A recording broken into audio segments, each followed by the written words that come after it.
Hi, my name is Lucie Contente. And a few years ago, I was diagnosed with celiac. And so my journey began that I had to learn how to recook for myself and just understand the disease. So about 4 years ago, I started my journey by creating my first cookbook, Gluten and Gluten-Free Cooking in Perfect Harmony. There are 70 recipes in here. Everything is written traditionally or gluten-free, or how to make both at the same time, depending on the food diverse family. And it was such a hit that people asked for more. So the following year, I created my second cookbook. Same name, except take two. Gluten and Gluten-Free, Cooking in Perfect Harmony. Take two. 70 more recipes. Each book has breakfast, lunch, dinner, appetizers, desserts, and alcoholic beverages in it.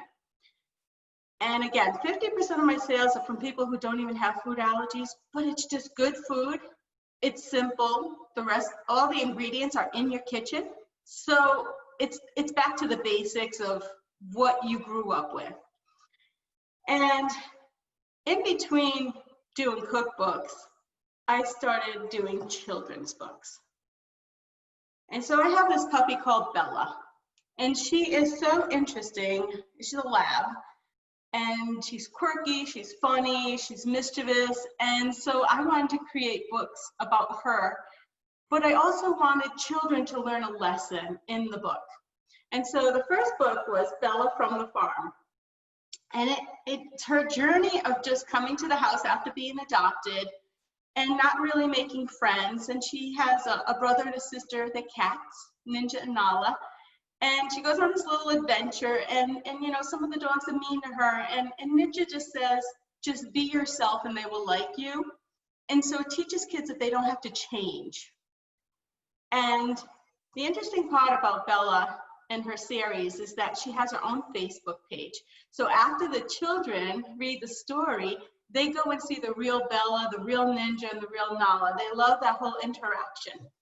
And so the journey continued, and then I created the second book recently, and it is Bella Goes to the Spa. Bella really does go to the spa.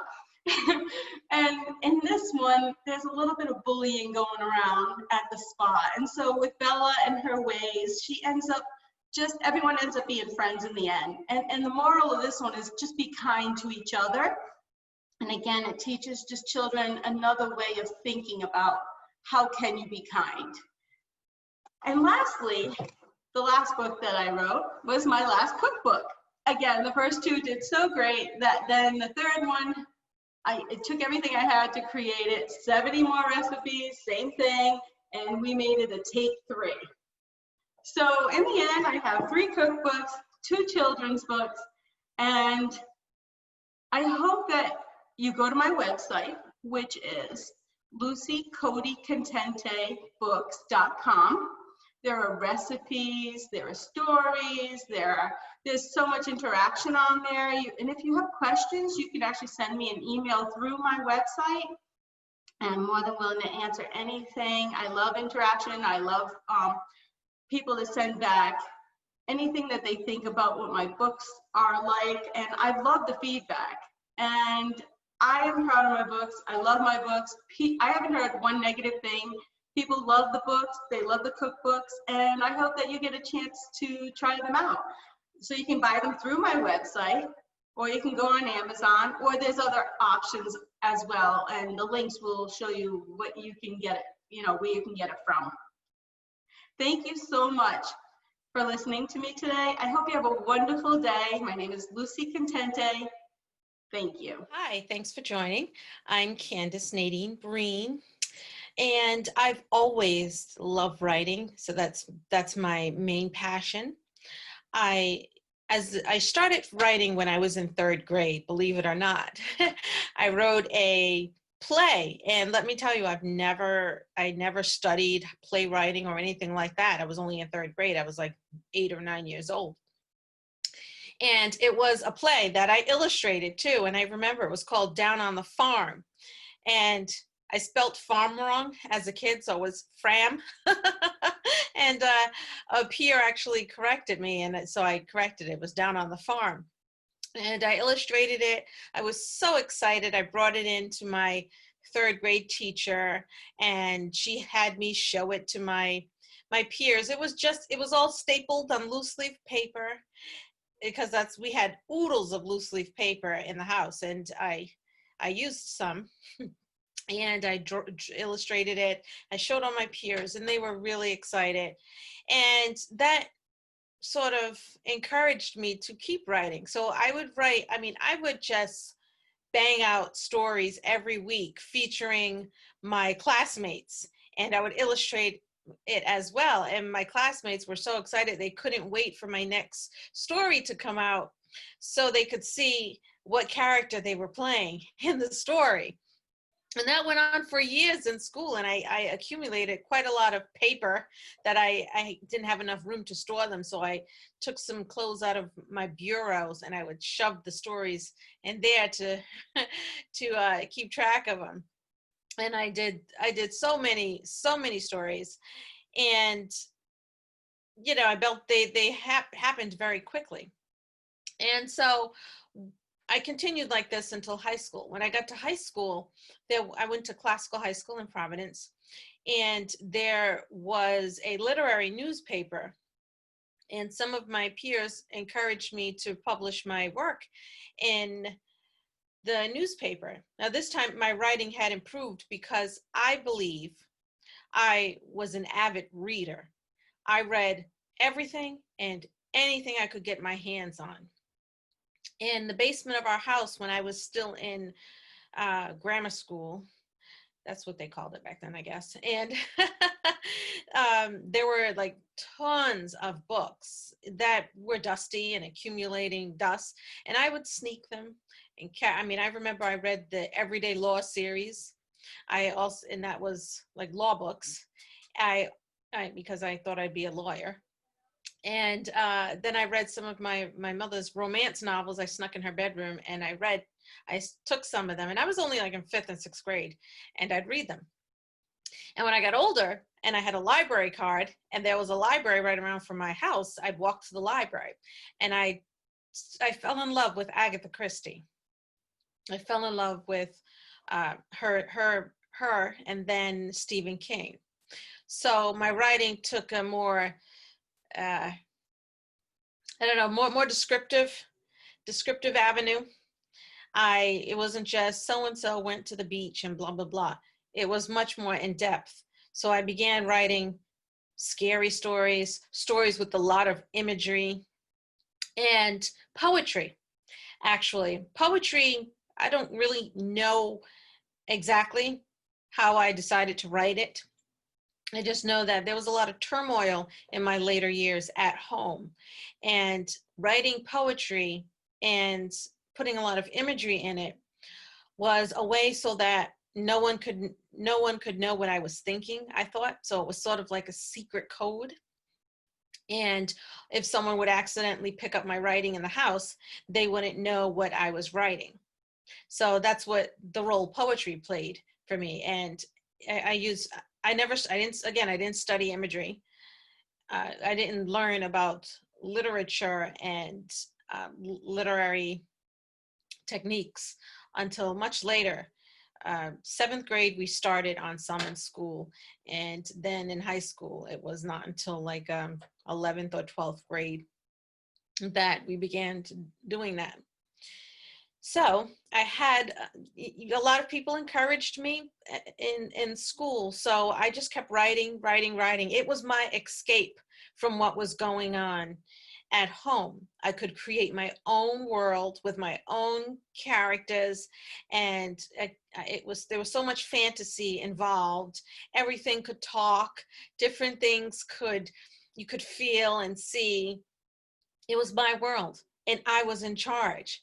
And that's why I kept writing. I fell in love with it. It's my one passion that has continued all throughout my life. I've had many hobbies that I started and dropped, but this is one that has sustained. I had a teacher in high school. His name was Paul Cartier. He is a wonderful, wonderful teacher. And he was my creative writing teacher and Black literature teacher. And I really started to shine in that class. I was encouraged to share my work. Like I would read my work in front of the class, something which I wouldn't have done years earlier. And their response is what also kept me going. They loved it, and I got a lot of encouragement. And my teacher said, you should try to publish your work someday. And I tried. I was in 11th grade at the time, but I didn't know anything about publishing. I didn't know anything about authors, and no one at home was going to help me either. So that didn't happen. In college, I wrote poems quite frequently, even to the point where people would ask me to write poems for them that was meant for someone else. So I would do that. I would write poems for them, and it would be for like someone they wanted to, I don't know, get them to fall in love with or whatever. But that's what happened in college. I was the poem writer. I would write poems for my classmates, for people at the school. And it continued. I graduated from Rhode College with a bachelor's in, that was my first advanced degree, a bachelor's in secondary ed English. And I taught English at the Providence Public Schools. I was a 7th grade English teacher. And my passion for poetry and writing and literature continued in the classroom. I had my students write. I'd share writing with them. We'd study writing. We did poetry, and we did rap poetry, something that the kids really, really liked because that they could identify with it. And it was about that time when I decided that I would collect some of my poems together and self-publish, because I didn't want to deal with publishers. I was afraid. And back then there was Create Space. I guess they don't have that anymore, on Amazon. And I published a autobiographical poetry book. It was called Running Waters, Poetry of a Woman's Soul. And it got a lot of response at work because a lot of my colleagues bought them. There was some, because it contained stuff that was maybe taboo at the time, there were some who thought that I shouldn't share it. But with my writing, I've always been honest. I believed in sharing my truth. And for me, writing was an outlet for me to share my truth. So years later, when I took a lot of my journal pieces and published my first real thick book called After the Darkness, there were a lot of people who cried, who, could identify, because it was my memoir. It was a memoir about my life from childhood to adulthood and the challenges that I faced. And some of the topics are taboo. Some of the things that people don't like to necessarily talk about. But again, for me, writing is about truth. It's about my truth. Whether you're writing fantasy, a fiction, nonfiction, it's still about truth. Every piece of writing has some type of message for everyone. That's what I truly believe. And I believe as authors, that's what we're doing. We're creating worlds. When we're doing fiction, we're creating worlds where people can dive into, where they can pretend for a minute that they're not in their regular job or their life, and things are different. And anything can happen. There's limitless possibilities. And when we're writing nonfiction, we're sharing information that's been researched, studied, or in the case of memoirs, we're sharing our life with you, with the reader, and getting them to understand our truth, the way we see things. They're looking at things through our eyes. And that's the beauty of writing. And that's why I love it so much, because we get to share. We get to become someone else when we're writing. Like I love being someone I'm not, making characters who are doing something I would never do. And I've gotten on this short story kick where I've been just banging out short stories. And I just released one last week called Unforgiven. It's only on Kindle. but it's Unforgiven. And it's kind of sad a little bit in it. I know my husband read it and says, oh my goodness, I can't believe that happened. It's sad. But I get to do that. I get to make that world. And it's a world that I currently don't live in. And it's a situation that I don't live in. And it's a time and place that I created. And I like that. I like people reading it and it having an effect on them. That's the best part to me. Now, I've written many different types of books that are and published. I have several out now on Amazon. Unforgiven, which is the new one the last week. It's sort of an adult fiction book. There is After the Darkness, which is my memoir, which is strictly adult because it has some stuff in it that's adult related. There also is Today I Feel Ugly, which is really good for young adults and adult college age children, people, excuse me, college age people who, and it gives real life examples of situations in which we may not feel that we're good enough, that we're beautiful enough, things like that. And it also gives strategies how to deal with them based on things that actually I went through and learned and developed these certain strategies so that I could live life the way I live it now. Let's see, there's Born Different, which is another memoir about it's about, I'm the character, about a woman living the world with her psychic abilities and trying to navigate the world, being different from everyone else, and the reactions she gets and the reactions from people and the method of her survival, her being able to survive. Rainbow Ribbon is a children's book, a children's fantasy book. I illustrated it as well. I love drawing, so I blend the two together, and to me it's perfect. I also have another children's book out called Cuddly Cat. It's about a cat who goes on many adventures. It's a female cat, so she's getting able to be in roles that are typically you think of as male roles, like being a pirate. And she's a pirate in some things. So that's a really nice children's book that I illustrated as well. Another children's book is Moonchild, which is very nice because it's a fantasy book, but it's also a, let's see, I want to say it's multiracial book. It's a multiracial book, and it's focused on a relationship between a grandmother and a young girl, and keeping their history, their cultural traditions alive through story. So I think that's relatable to a lot of children who come from families who have stories that are passed down, and that the children must honor these stories by telling them, by retelling them. So that's sort of the gist of that book. And of course there is my Running Waters poetry book that's still out there. It was republished in, I think in 2018. 2018 was republished. And Blessed Pleasures, which is some sensual poetry. So it's Blessed Pleasures. And that was republished in 2018. There's also some journals out there that I published a Happy Garden journal. I love gardening. I am a big gardener. I'm also a master gardener. So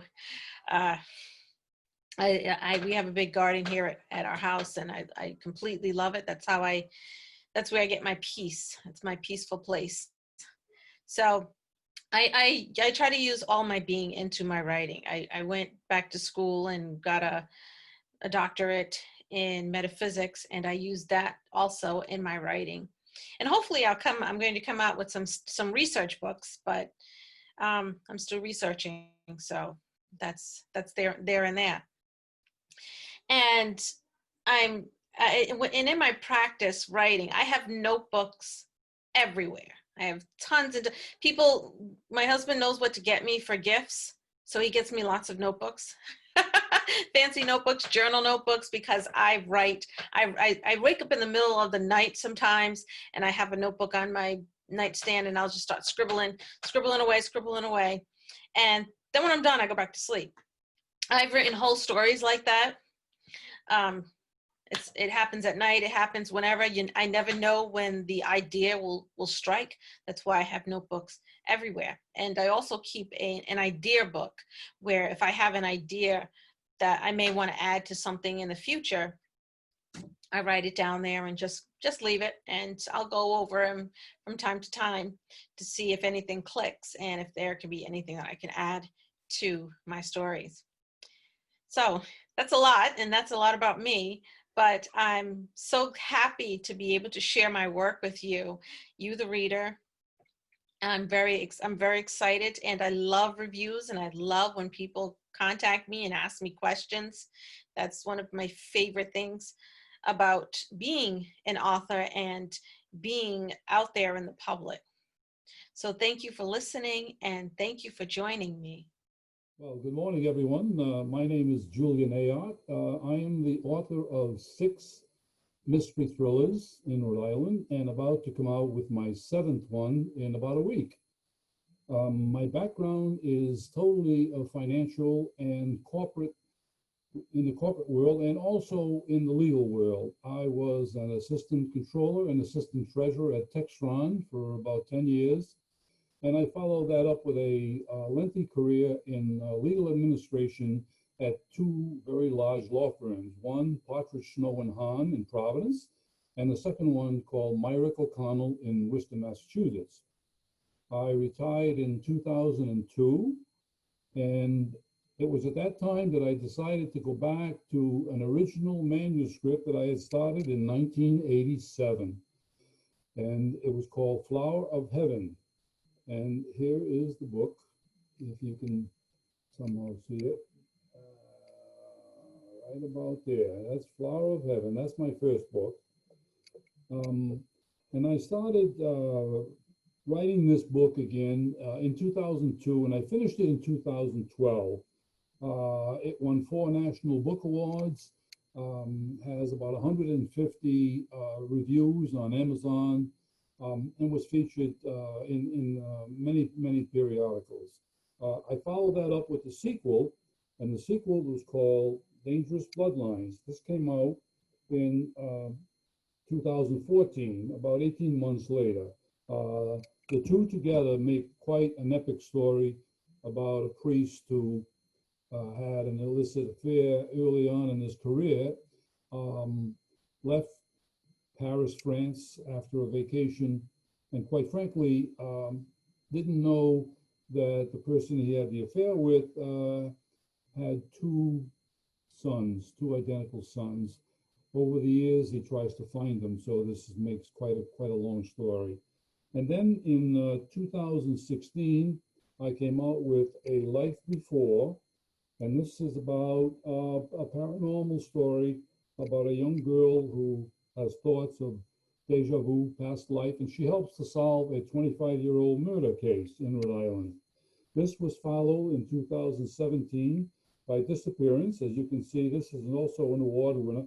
Every one of them. I've got 12 national awards for my book, so they're well known. This is Disappearance, and this came out in 2017. In 2018, I came out with this one, Codename Lily, which is absolutely my all-time biggest seller. I have sold over 3,000 copies in 1 year. And quite frankly, I've been invited to speak at so many World War II museums all over the country. Were it not for the pandemic, quite frankly, I would have been there. But they're all rescheduled for next year, including one sometime in the fall, I believe, next year at the Warwick Public Library. And then during the, right at the onset of the pandemic, I came out with a book called Diamond and Pearls, and it's about a burglar, obviously, and you can see in the picture, the flashlight of the burglar is where the dot on the eye is. In the shadow in there, you'll see a picture of a burglar. So these are my first 6 novels, and I'm about to come out with one in about a week or so, and that is called The Treasure. And there you see it, hopefully, pretty well.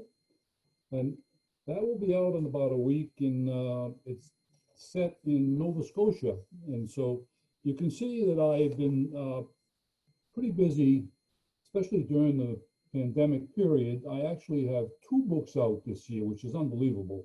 Diamond and Pearls, and now The Treasure. I don't know too many people, other than people who write, these 3-month novels on romance, that I can't do that. Most of the time, it takes me about a year to write a book. But this period where we've had all the time in the world just sit at home, rather than sitting at home, I decided to start writing. And when I started, I actually could not stop. So I expect this to be also a very big seller. I sell a lot of books. I've sold, in the last 6 years, over 10,000 copies of my book. So they are very, very popular. I was featured in the Sunday edition of the Providence Journal by a woman named Susan Thompson. She's an extremely good writer. Not because she wrote about me, but she just has a good reputation. So, and I have had a lot of national exposure, which I like. And I've been endorsed, believe it or not, by Rhode Island's probably premier mystery thriller writer, John Land, who says that my books are comparable to Harlan Coben and David Baldacci. I'd love to be in that company anytime. So that is a brief summary of who I am. I live in Cumberland with my wife, Pauline, of 57 years. I have 3 grown children, definitely all of them older than you are. And quite frankly, I'm still on track to write 10 novels in my first 10 years. That was my goal, 10 novels in 10 years. And this will be my 7th in just a little over 7 years, almost 8 years. So I've got a little catching up to do, but I think 2 in this year will help a great deal. That's a bit of a brief background as to who I am and what I do. Obviously, I'm not your typical writer because I'm a little older than most writers, but age doesn't seem to bother me at all. I just keep writing. That's a bit of a summary. I don't know what more I can tell you. Professionally made brochure that if I opened it up like so, you can see it lays out all my books on both sides. This is available for free if anyone's interested in it. And what I have here is how to reach me. There's my website right there, www.julianayotte.com. On that website, you will find descriptions of every one of the books and how to buy them. And on the bottom, if you want a brochure sent to you directly, there's my email address, jpahome@cox.net. As you can see, I'm ready for this. I'd like to just briefly tell people about The Treasure, because that's not on my website just yet, because the book isn't out. I'll read you the back of the book, which looks a little bit like this. And it's all about a beautiful island where obviously there's a treasure hunt going on. Sebastian Reynolds, a noted Canadian columnist, teams up with Colonel Jerome Woodrow, a retired Vietnam veteran with a heart of gold, to find the killer of his old military comrade on a Caribbean island. Together, they unearth a treasure from the past.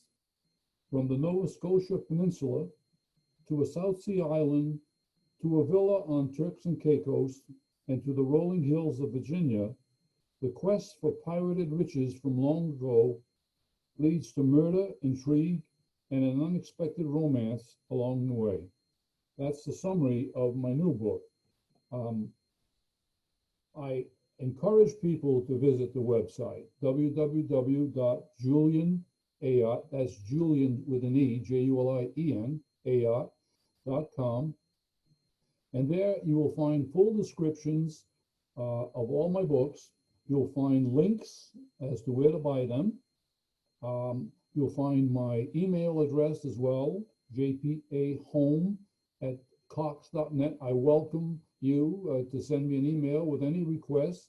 If you'd like to buy the books, you have links right there. There's an order form, you name it. My website is very modern, and you can't beat it. I think it's got all the information that you ever want. So I thank you very much for the time you have spent listening to me. If you want a good mystery thriller, or you want a historical fiction about World War II, I've got it. And every one of them is a good read. I do not use foul language in my books. There is no explicit sex in my books. And there's no extreme violence in my books. I just don't put up with that. I don't need it, nor do you. So if you want some good reading, I have several thousand followers in my email listing who will tell you that I write good mystery thrillers, and I look forward to meeting every one of you who visits this website. Welcome, readers. My name is Dana Gambardella, and I'm a local children's author and educator. I am always happy to partner with organizations like Rhode Island College who are committed to education. My mother is even an alum of Rhode Island College's teaching program. I have worked as a reading specialist in Rhode Island for over 20 years and am now able to extend my passion for childhood literacy through my work as a children's author.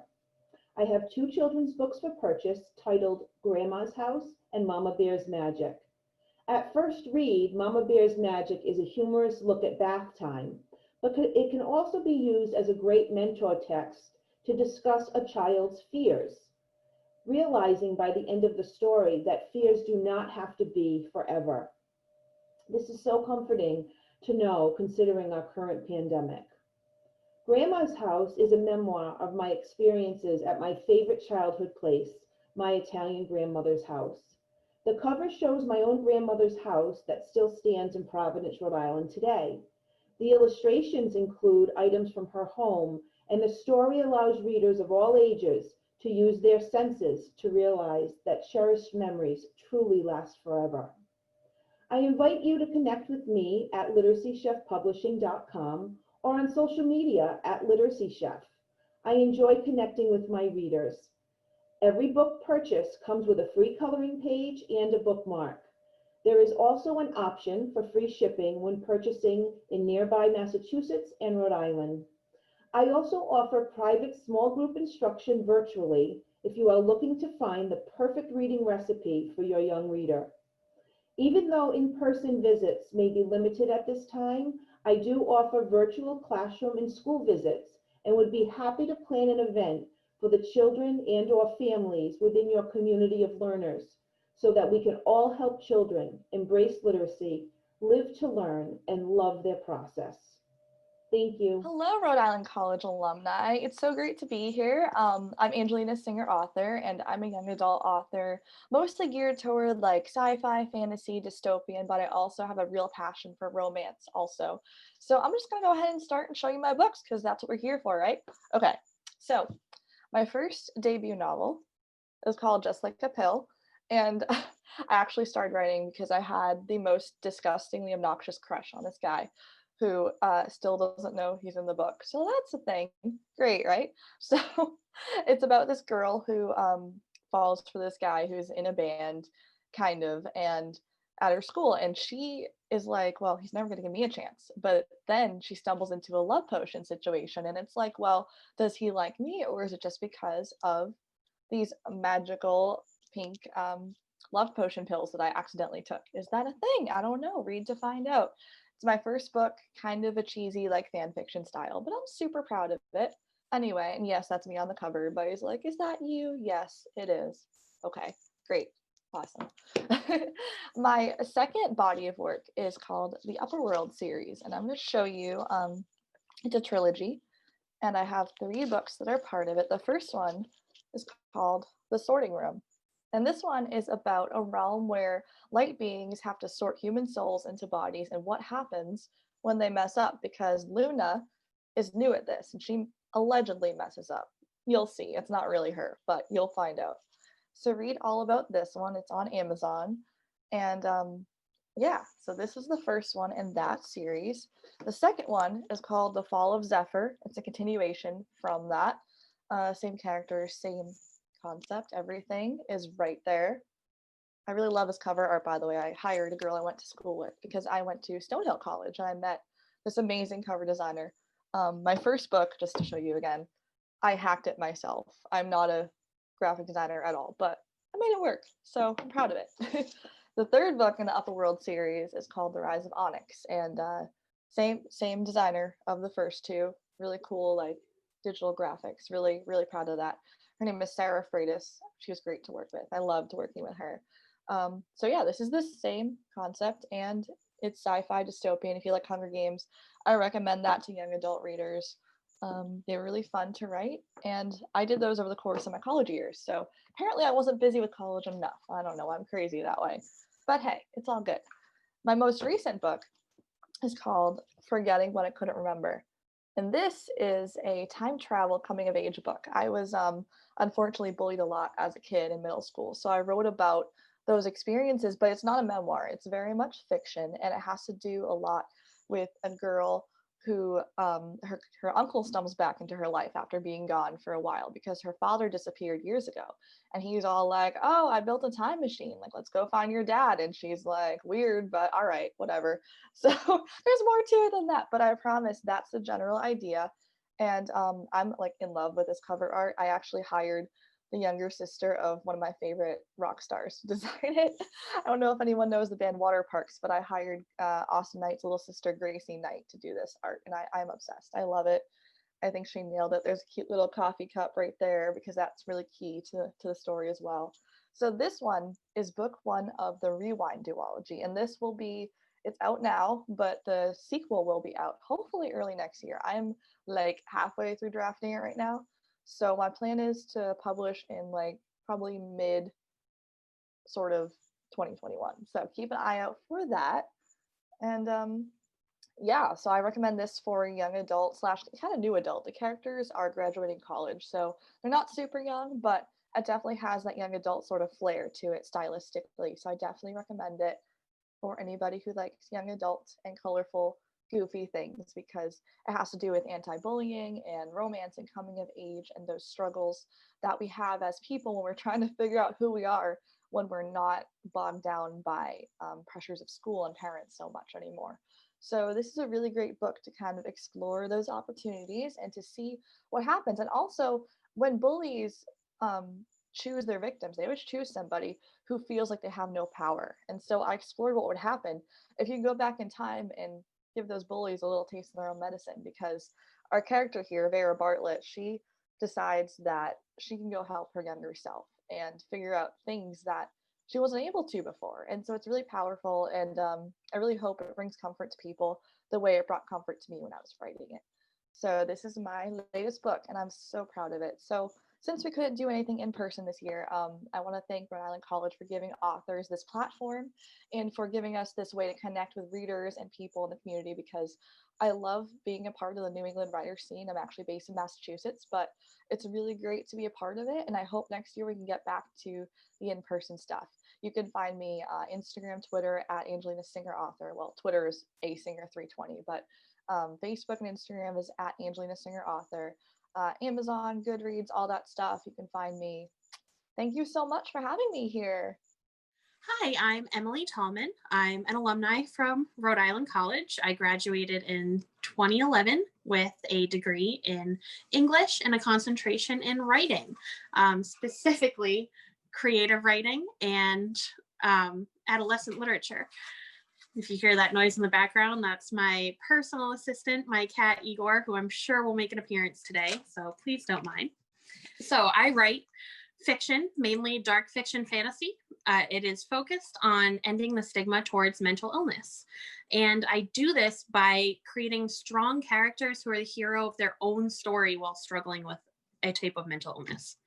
We often see in popular culture today that people portrayed with mental illness are kind of thrown in the background as comic relief, or they're made into the villain. And that's just simply not true in everyday life. There are tons of people struggling with mental illness who can, pull themselves up by their bootstraps and function.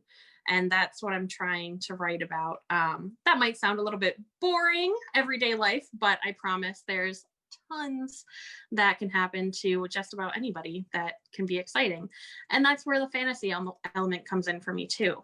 I kind of focus on the darker sides of mental health right now. We started talking about depression and anxiety, and we've just moved on to compulsive lying with the newest book of the series. Those dark spots in mental health can, be a kind of shroud on our lives and make things a little more difficult. But like anything else, there's plenty of light too. And we kind of focus on that by relating it back to fantasy.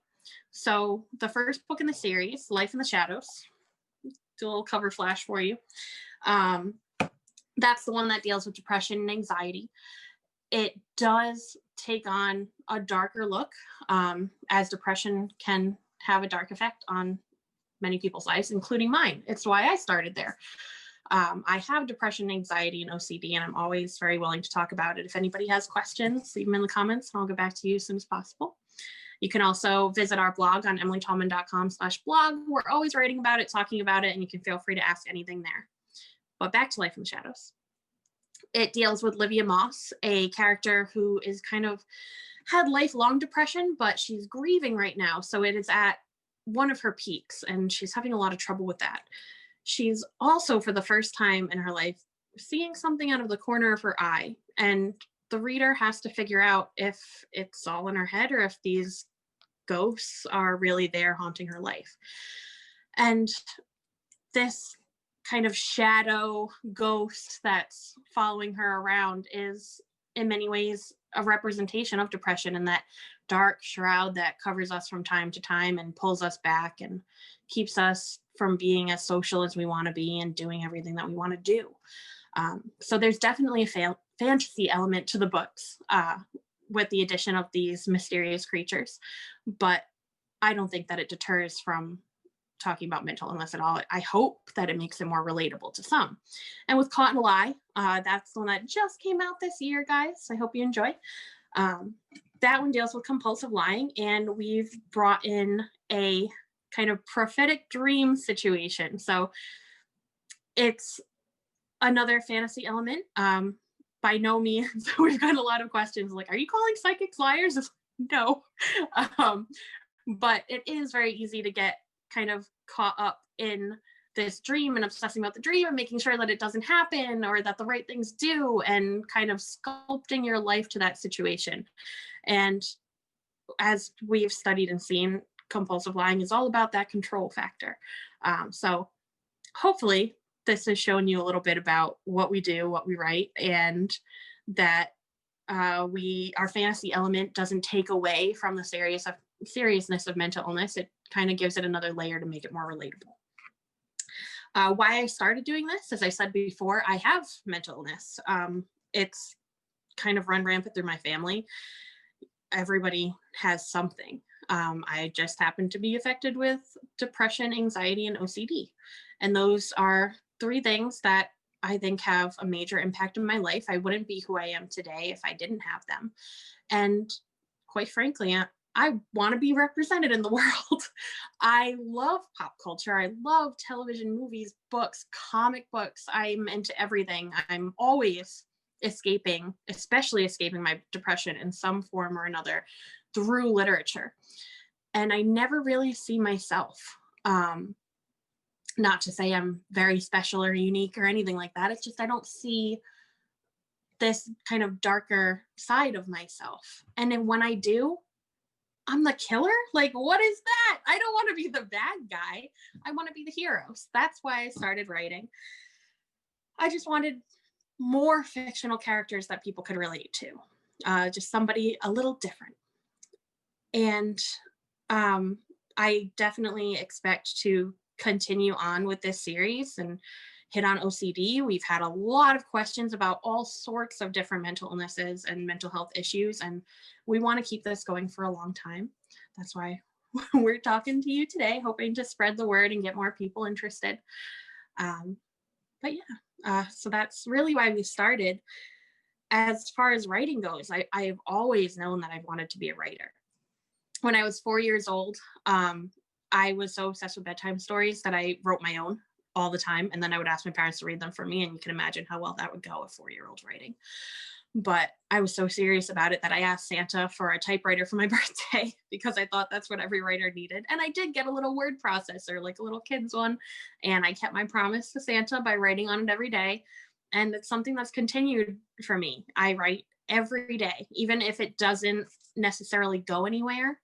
I think that's important to the craft and just to being a writer in general, is to get those stories out there. So I always known that I wanted to be a writer. As far as being a published author, that's very new for me. I'd always written stories for myself. Like I said, I have never related to characters very often. So I would write these pieces for me. I would rewrite some of my favorite stories so that, you know, my problems were in them, or I would come up with stories of my own. I have pitched many a television show in my life, but kind of putting my work out there in paper form is very new. And I think it's very gratifying and humbling. You don't realize really what people think of you until they're reviewing your book. I've gotten so much positive feedback. I can't begin to express my gratitude for that. But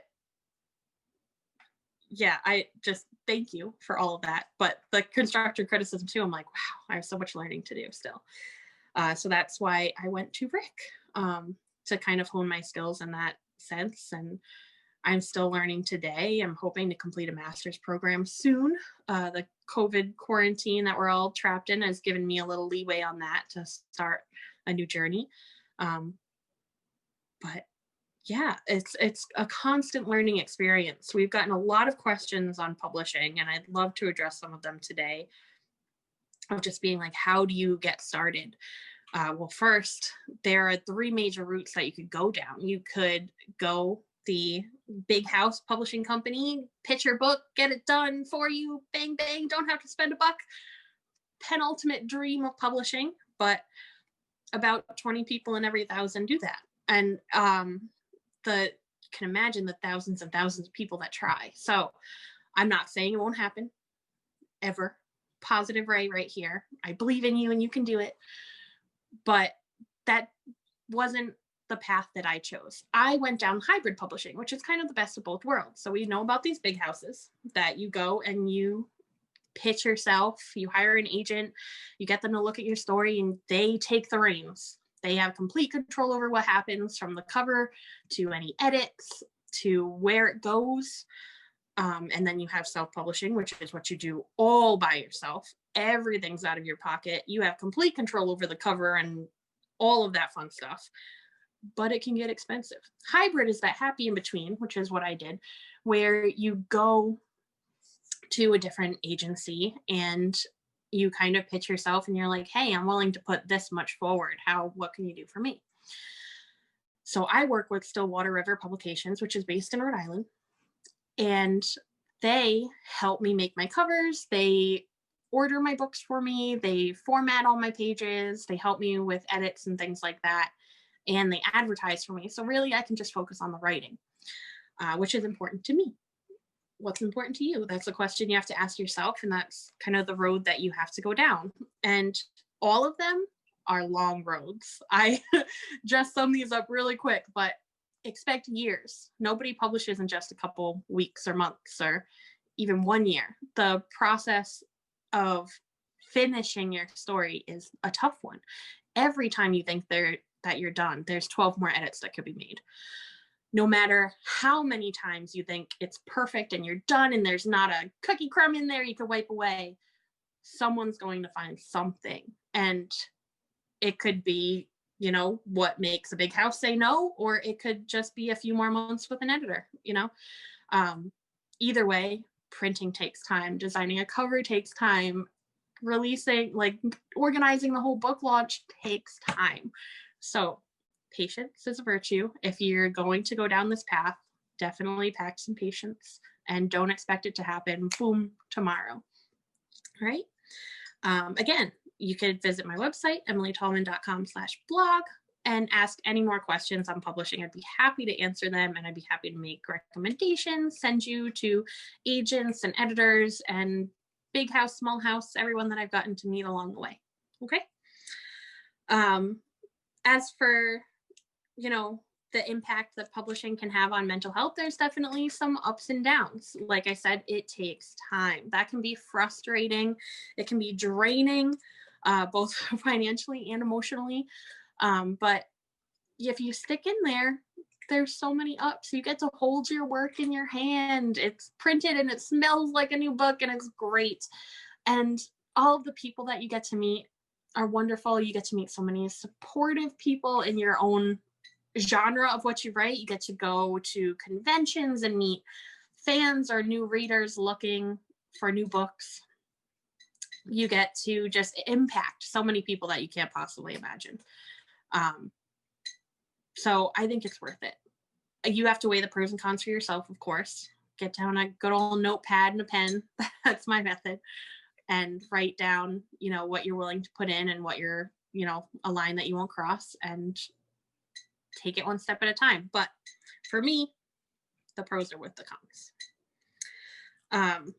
And yeah, the books are my little babies, and I love to watch them grow. And just to get back to those for a minute, my little babies that I mentioned earlier right now are Life in the Shadows and Caught in a Lie. Life in the Shadows was the first out.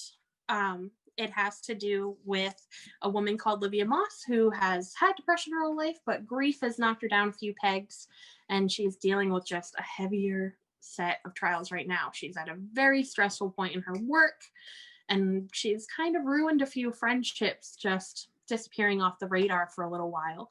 So getting into the story is just, we're reaching her when she's kind of at her rock bottom, and we're following her on her journey back up. And of course, there's going to be some slip and slides back down. That's what we expect with depression. But I like to think that we end on a high note, and that there's plenty of room for her to grow as a character and continue on with the series. I'd love to read the first page for you, just to give you an idea of the spookiness that's in the story in time for Halloween. And because we've talked so much about the main plot, that we haven't focused a lot on the lovely monsters. So just page 1 of Life in the Shadows. I try to stay asleep, I really do, but it's hard to stay in bed with eyes boring into the back of your skull. I can feel the spot it's looking at, sticking out of the blankets. Feel the cold stare press against me like the barrel of a gun. I can't go back to sleep, but I can't leave my safe little cave of quilts either. If I don't look, I can't see it. My mind circles around the pros and cons of that idea. Pro, I think to myself, it could all be part of my imagination, an echo from a nightmare. Con, what is it doing that I can't see? And if I look, it would know I'm awake, and I would see it, and it would see me seeing it. And isn't that how the climax of a lot of horror movies start? I swallow hard around a dry mouth and throat and curl in on myself. I hear a rustle. It's moving closer. I close my eyes as tight as I can, letting tears slip out, and try to cover the cold spot on my head, being too obvious. I take a deep breath. It takes a deep breath. A haunted, hollow, dragging breath that clicks at the start and finish. Mechanical, evil, not human, not like my quick, shaky gasps. And if I could hear it breathing, then it must be close, right by the bed, waiting. A silent sob shakes me, moving the blanket further down my head and shoulders. I open my eyes. It still gives me a little goosebumps to just see my words on the page. I hope it gives you goosebumps. I hope my writing hits you in the core. But just getting to read from my own book is still so exciting. And that's my cat again.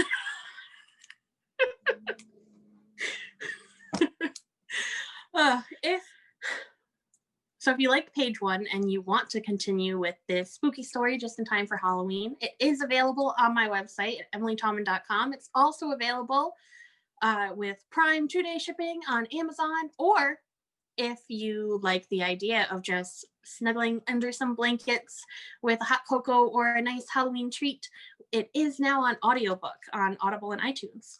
We have the lovely Sarah Reed, an actress that was originally from Rhode Island, but is now working her way through Broadway in New York, read for us, and it is beautiful. Her voice is so haunting, and she gives all of the emotions to Livia that I could ever possibly want. So shout out to Sarah Reed. I hope you're watching today. But yeah, definitely check it out on one of its many formats and let me know what you think. New to the series is Caught in a Lie. This one is, I'm just so distracted now. I'm so sorry. Okay. Okay. New to the series this year is Caught in a Lie. Caught in a Lie does drift away from the darker side of fiction. Each book that comes out in the series, we kind of want to hold its own with its own cast of characters and even switching around genres as we move about. Livia will surely come up in other books, as will Jay Lee from Caught in a Lie. They'll bop around the series and meet people because, you know, Rhode Island's small, so is New England. Occasionally we cross each other's paths from time to time. And that's the small town comfort that I wanted to put into the atmosphere of my books. Jay Lee is studying to be a therapist in Caught in a Lie. In Life in the Shadows, we see her, kind of a future version of her, set up with her own shop, counseling Livia through some of her hard times. So I'm sure she'll pop up as a counselor in other books too, but this Caught in a Lie is a great way to see her, how her story begins and her struggles. She is a compulsive liar. And now I get this question is kind of my favorite. It's like, how do you make a compulsive liar a good guy? Liars are bad guys. Like, what are you talking about? No, it's a compulsion. So lying in Jay Lee's form is the way to control what's going on around you. Is someone taking you too seriously? Are they putting too much pressure on you? Are they not giving you enough attention? Is something so big and overwhelming happening that you couldn't possibly explain to others that you need to take a step back from everything going on and you need an excuse? These are the kinds of lies she's telling. And that can still, sound like a bad guy. But hopefully in reading Caught in a Lie, you'll get to see that there are a lot of reasons that we can kind of forgive a little white fib now and then. There's a lot that people go through that can cause them to tell these kind of stories and to try and take some control back in their life. And she is working on it. She's not an unapologetic liar. She is trying to work on herself and figure out, you know, the triggers for these lies and what she can do to make it better. She is trying to have a social life and a romantic life. And these lies keep getting in the way. So she is recognizing this fault in herself and she is trying to work through it past mental illness into mental health. So I hope that you give her a chance. This book, as we said, is a different genre. Instead of dark fantasy fiction, it is a fantasy romantic comedy. She knows that being a compulsive liar is a really complicated thing and that it can bring up so many messes, and that's where the comedy comes in, is just kind of watching her weave her way through this catastrophe that she's created.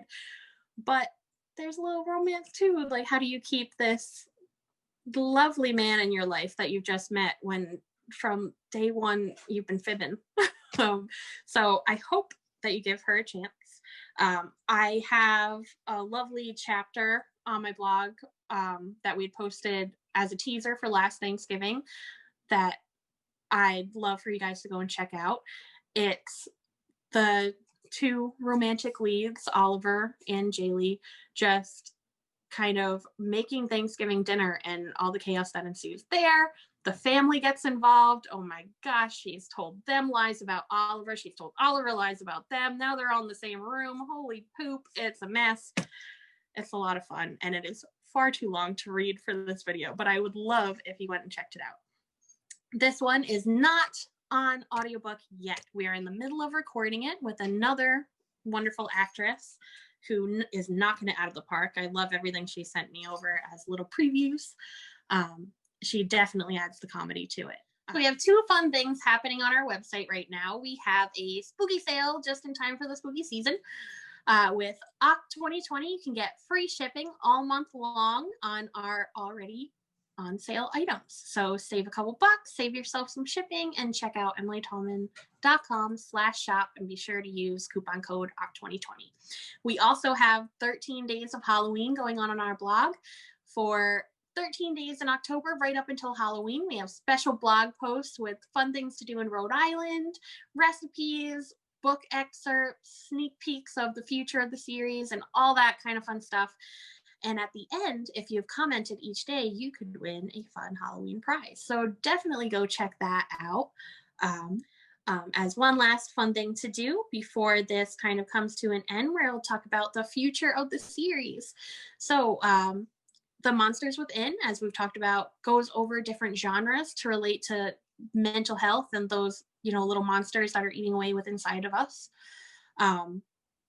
But one of the biggest questions we get asked all the time is, you know, we know you do different genres. Are you going to do different age ranges? And though we did start out with some darker themes, so we kept it adult, we do have some young adult and children's books planned for the future. We are working on a children's book right now dealing with hoarding, and a YA book right now dealing with PTSD and abuse. So, Hair of the Dog. You may have seen some sneak peeks on our website and Instagram, and you're about to get another one with the book cover coming out by the end of the year. It looks really cool, guys. We're just finishing up the little details, but I can't wait to show it to you. There was a chapter that was just released. It's one that won't make the book. It's a special sneak peek of a character that we're kind of looking for the whole time, but this one is from her point of view. It's something that you won't get to see in the book. It's special only to this anthology that we just took part in. The anthology is called Hope. It is a ARIA anthology. That's the Association of Rhode Island Authors, and it's available on Amazon. You should definitely take a look. All of the proceeds are going to benefit ARIA, the Association of Rhode Island Authors. It's a great tool for us New England authors. It gives us access to so many events we wouldn't be able to afford or take part in. And it just gives us so much help and community to be able to reach out to, ask for help, network with each other, meet artists for our book covers, editors, agents, all of that fun stuff. If you're looking to start writing, ARIA is definitely something you want to look up. You can just Google ARIA or go to associationofrhodeislandauthors.org. But yes, the anthology has 30 authors and their short stories, and it all dealing with hope and taking place in Rhode Island. Our story is on page 79. You should definitely take a peek. And it's kind of a little sneak peek of Hair of the Dog, which is coming out fall 2021. Okay. I hope that you've enjoyed this little chat with me today. If so, be sure to come on over to emilytallman.com or visit us on social media at Tall's Tales and ask any questions. We'll get back to you as soon as we can. All right. Thank you and enjoy RICFEST. Hello, everyone. I'm Elizabeth Dalton, and a lot of you may know me as Betsy. I was a faculty member here at Rhode Island College for 18 years. I worked in the special education department and also at the Paul V. Sherlock Center for individuals with and programs with regarding developmental disabilities. Many of you know the Sherlock Center very well, I'm sure. And it was at the Sherlock Center and my work there that I first became interested in universal design for learning. It was in 2005, and we started working with teachers and administrators and faculty members here in Rhode Island to take a look at this new idea called universal design for learning and how it relates to practice within the classroom. And that's what excited me, because as a special ed teacher, and a special ed faculty member, I've always been interested in varied ways to address learning and to help individuals to learn. And that's what universal design for learning does. And along the way, I met my colleague, who you see here, Dr. Susie Gronseth, and she's coming to you from the University of Houston, and or actually from her home, but she works at the University. And she'll tell you a little bit about her background and some of her work. So I got to know Betsy through the International Society for Technology and Education.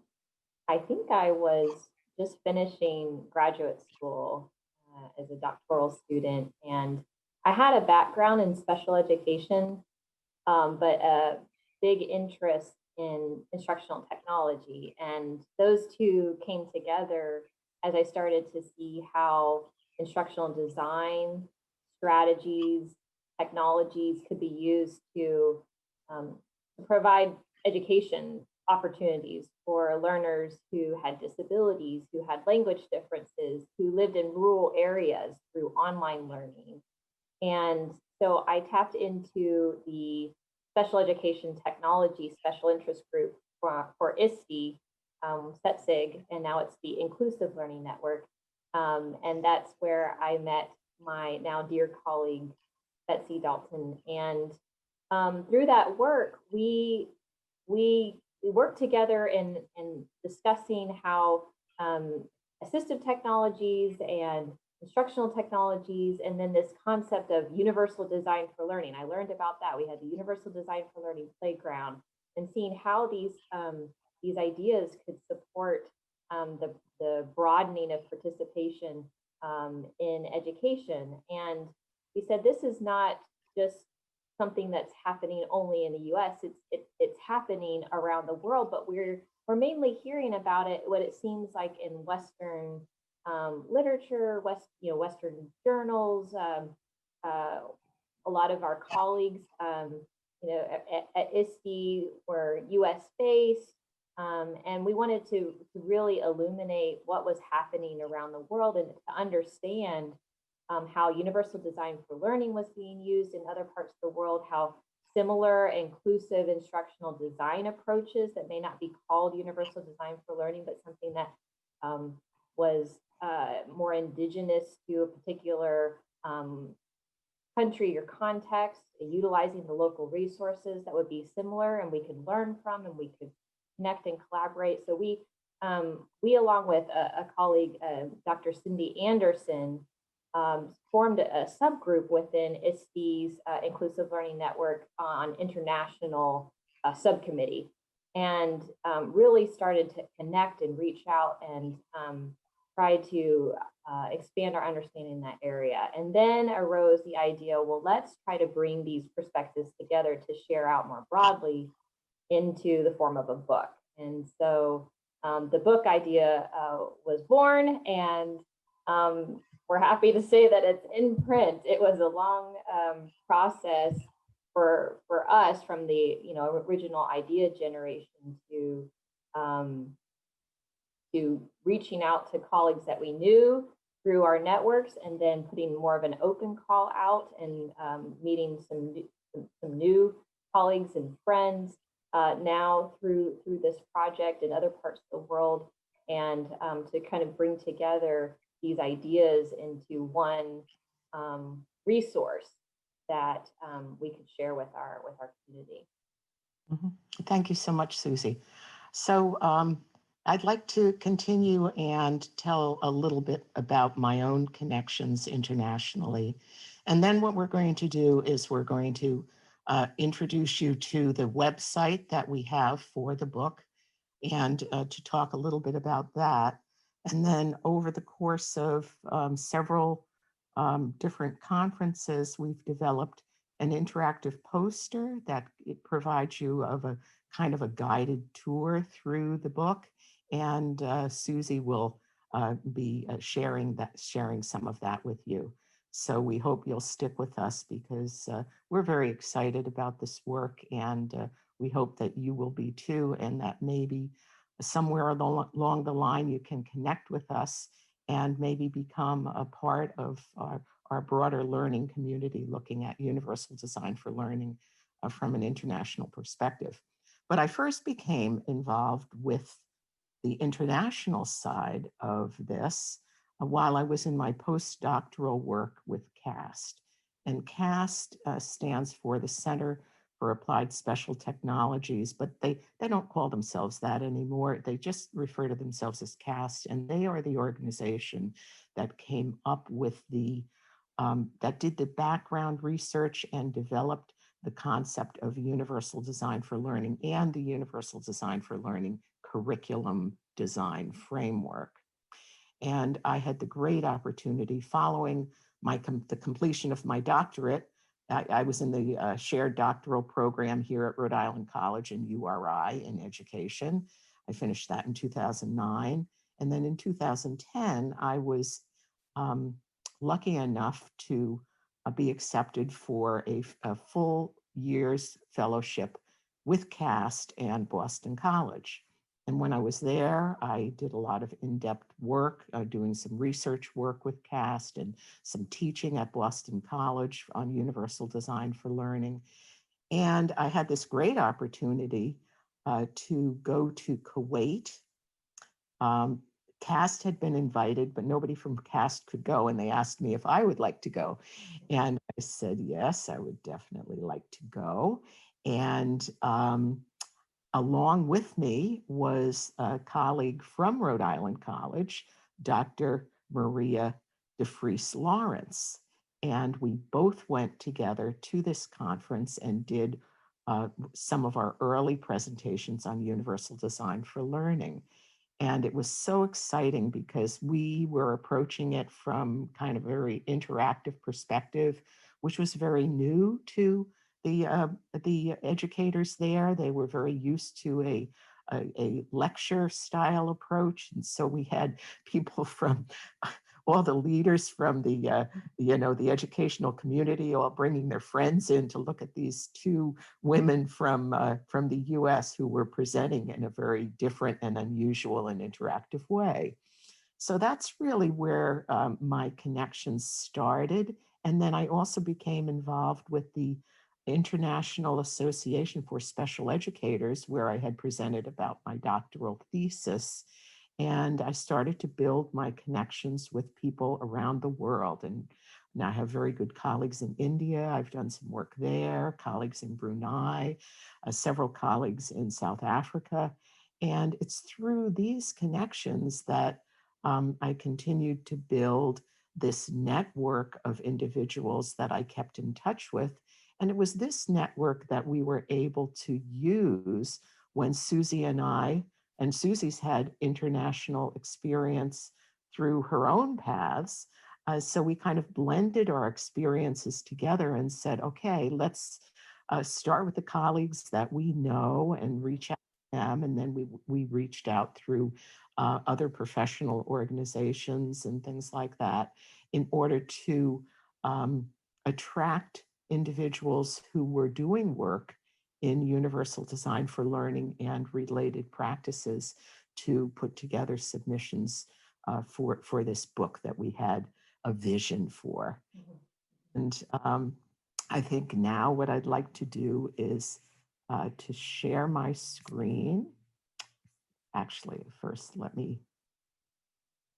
Yeah, while you're doing that, I will say, when Okay. we were planning and putting together the book proposal. Oh, I'm not a host, Susie. You'll have Okay. to I'll give me give that to you. privileges. When we were planning to do the book proposal,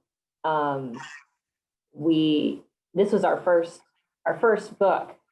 We were trying to see, what would be the scope of the book, and it was this negotiation between the topics that we wanted to include in the book and who we knew within our networks that could speak to those topics, and where we felt like we needed to reach out and gather in additional perspectives. So that was kind of part of our process, was thinking who do we have in our networks, what are their research, what are their practice and areas that they have expertise in, and start to build the the topics that might be part of the book around that, but then also create space for the inclusion of things that we weren't yet aware of.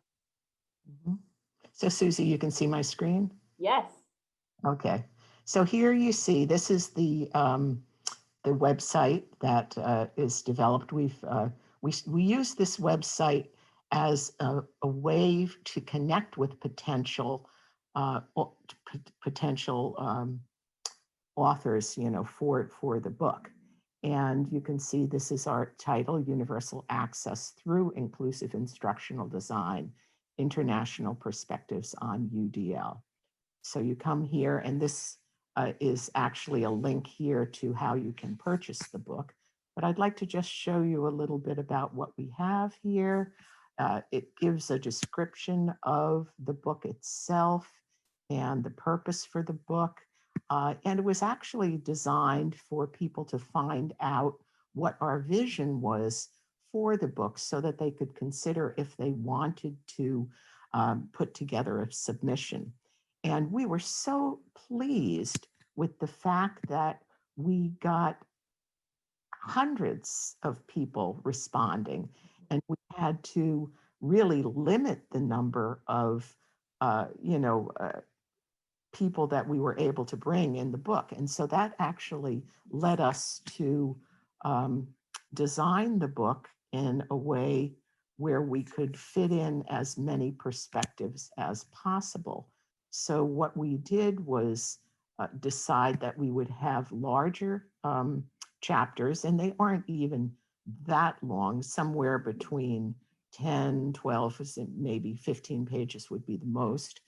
And then shorter snapshots so that we could represent as many perspectives as possible in this book.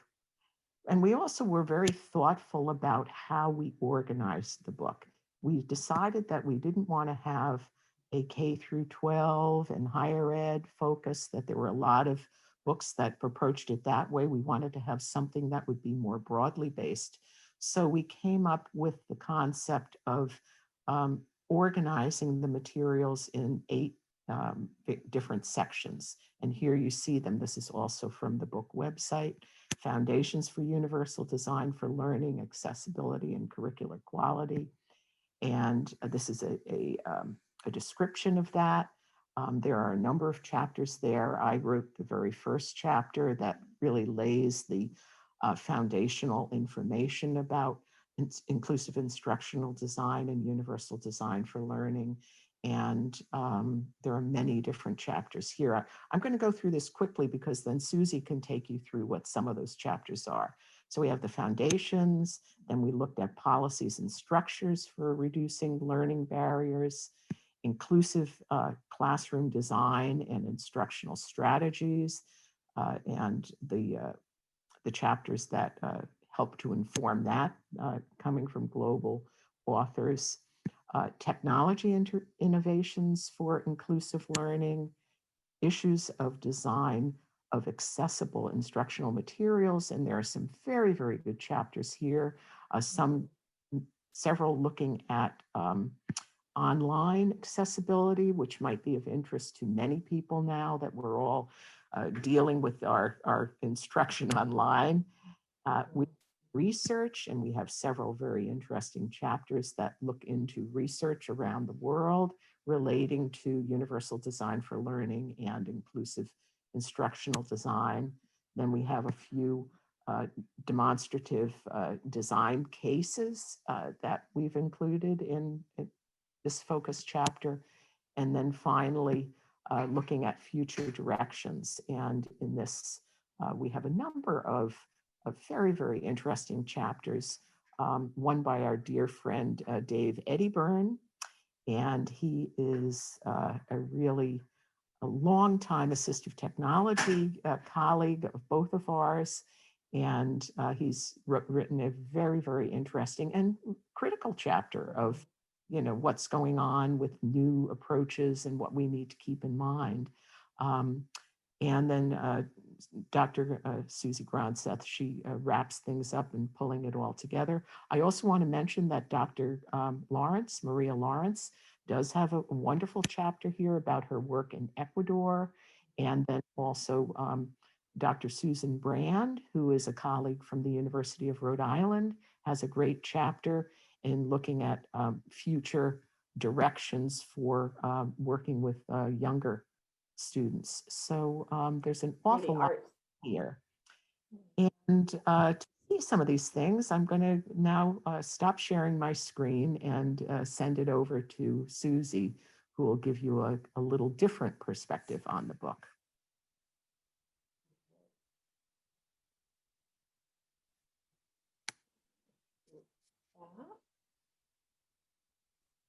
So if you go to the website, it's internationaludl.weebly.com. You can check out these materials, and we still have the call for chapters on the website archived. We have the full chapter details, the snapshot details, the information that we provided to our authors. We've created guidelines for chapter authors because we really wanted to bring in early career scholars and practitioners into this space. And so we felt like we wanted to provide them with the scaffolding that would help them to be successful in a lot of them writing their first scholarly publication. And so we really tried to think through what would be helpful to get them started in the writing process, to put their work out there for others to see for the first time. So we wrote out guidelines to help them out, and as well as for this snapshot. The snapshots were something that came about organically when we saw how many chapter proposals we had, and some of them just seemed to fit better in a vignette style where we wanted to present that idea, but just in a shorter format that it could then be more further developed in another publication perhaps. And so the snapshots came about, and we were so glad that our editor at Routledge was agreeable to that modification to the original book proposal, because it really did come out very nicely. I taught a course at the University of Houston based on the book. It came out late last fall, and so I was able to teach one of our graduate courses at UH this past spring based on the book. And through that, I developed materials for the graduate course. It's a doctoral level course, but I had master's students as well as PhD students take the course, and I'll be teaching it again this spring at University of Houston. So I've been making those materials available, organizing them in the form of a Prezi, and eventually we had COVID hit, and so there's been a lot of additional responsibilities and tasks due to that. But I believe that after I teach it again the second time, I'll make more of the documents, the teaching documents that I've used, like my syllabi, my assignment handouts, discussion prompts, and so on, available for instructors to be able to also incorporate this text in courses should they wish. But a lot of this materials that I used in the class, I have put into a Prezi that is linked off of the website. And I'm going to present and enlarge my screen so that it's easier to see. It has about half of the chapters right now. There's 47 chapters. That includes the smaller snapshot chapters. So it has about half of the chapters in the Prezi. And the content came from some of the sessions that we've been doing with the authors since the beginning of the book proposal. We've done webinars. We had a symposium at the Society for Information Technology and Teacher Education in spring of 2019. Right before the manuscript went to the publishers, we had 13 of the chapters authorship come to Las Vegas to present in the symposium. And so that was, we recorded that. We have handouts and things from that, and that's incorporated into here.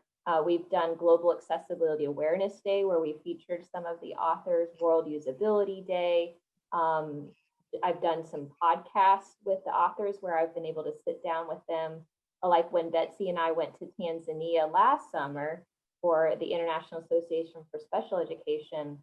Some of the authors were there too, like our dear colleague Girma Berhanu, who we met through this project, was able to sit down with him. He's from Gothenburg University in Sweden, and talk through his perspective about what inclusive education means there in Sweden in support of a lot of students who are refugees, and just trying to provide educational equity there. So basically how this works is that if you click on one of the numbers that's associated with the chapter. So for instance, Betsy's chapter, we could start there. Chapter number 1, you can take a look at the abstract for that chapter. You can see something that is from one of those materials or presentations that's linked or embedded there. And then you can go and check out another chapter, for instance, chapter number 2 from my dear graduate school friend and now leading disability specialist in Thailand, Natanu Suwanawut, from the Bureau of Special Education, Ministry of Education in Thailand, who spoke about her perspective on accessibility in online learning systems. And so she was one of our featured speakers in Global Accessibility Awareness Day, and we've got that video embedded there.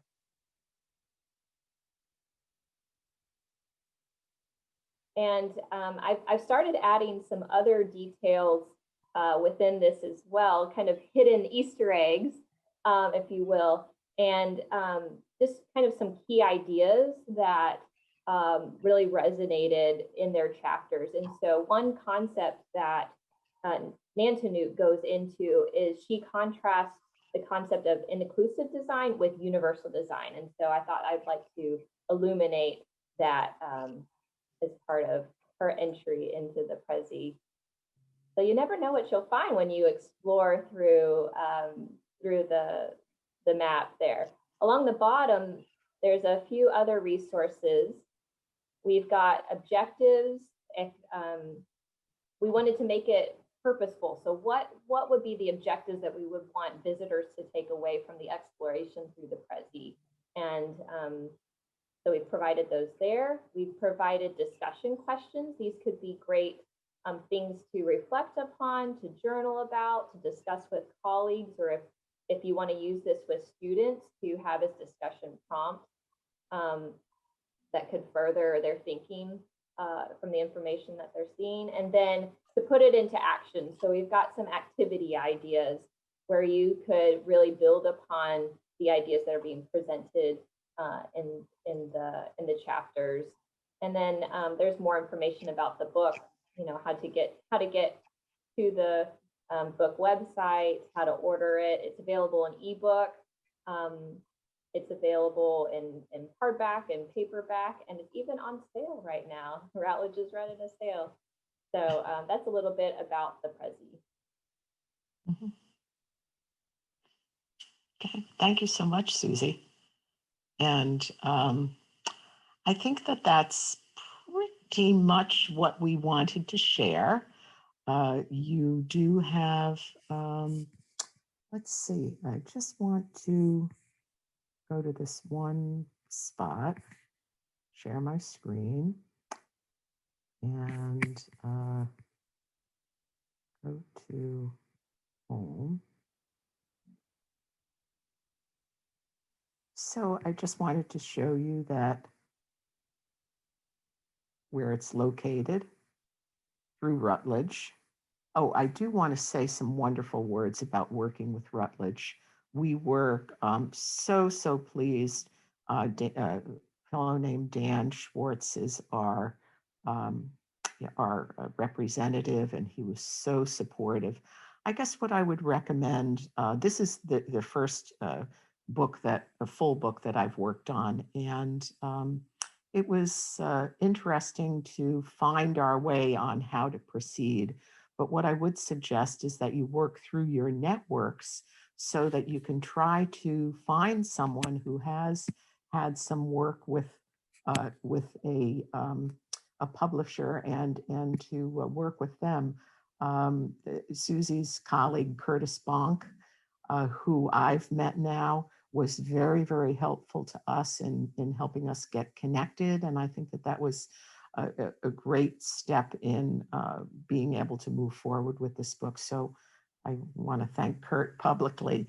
And, it's just been great. So this is, and you see there the hardcover, it is available in hardcover.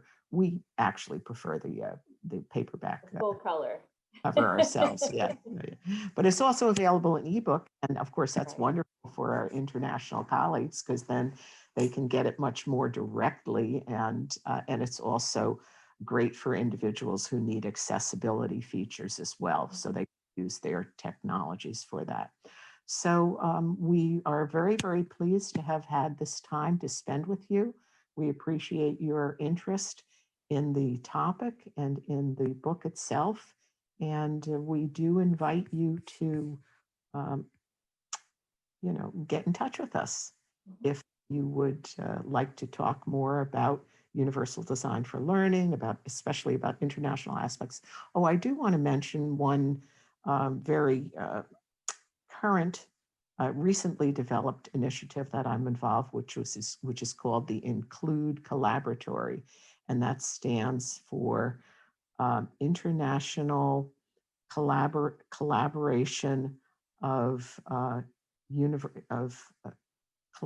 collaboration for learning and universal design for learning and education. And it is a group of individuals from across the world. It's really functioning right now out of the University of Worcester, which is in England. And I'm on the steering committee. And the purpose is to help to connect professionals from around the world who are interested in moving forward together in inclusive education. And there's a lot of focus on higher education there, but as well as other areas. And we do have an Include website. Please contact me if you'd like to get into, or contact Susie if you want to get in touch with them. And we're always looking for new members of this Include Collaboratory. It's a growing group, and we invite you to be part of it. So thank you so much.